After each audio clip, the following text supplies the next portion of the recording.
పితృకార్యాలకు కార్తీక అమావాస్య. డిసెంబర్ 1 కార్తీక అమావాస్య. కార్తీక బహుళ అమావాస్యతో కార్తీకమాసం ముగిసిపోతుంది కనుక ఈ రోజున దైవారాధనలో మరింత సేపు గడపడానికి ప్రయత్నించాలి. ఈ రోజున ఉపవాస దీక్షను చేపట్టడం వలన మాసమంతా ఉపవాసాన్ని ఆచరించిన ఫలితం కలుగుతుందని శాస్త్రాలు చెబుతున్నాయి.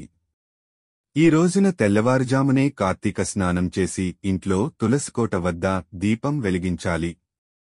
తరువాత శివాలయానికి గాని విష్ణాలయానికి గాని వెళ్లి ఆవునేతితో 2 దీపాలను ఆలయం వద్ద వెలిగించి స్వామి దర్శనం చేసుకోవాలి.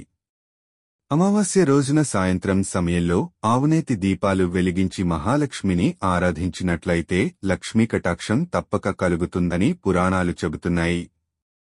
కార్తీక అమావాస్య రోజున పితృకార్యాలను నిర్వహిస్తే శుభఫలితాలు చేకూరుతాయని పండితులు చెబుతున్నారు.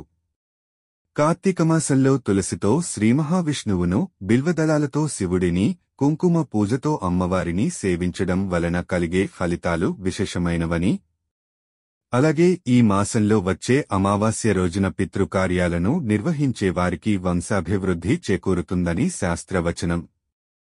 ఈ రోజున పితృకార్యాలు నిర్వహించడం వలన వాళ్లు సంతోషించి సంతృప్తిని చెందుతారని పండితులు అంటున్నారు.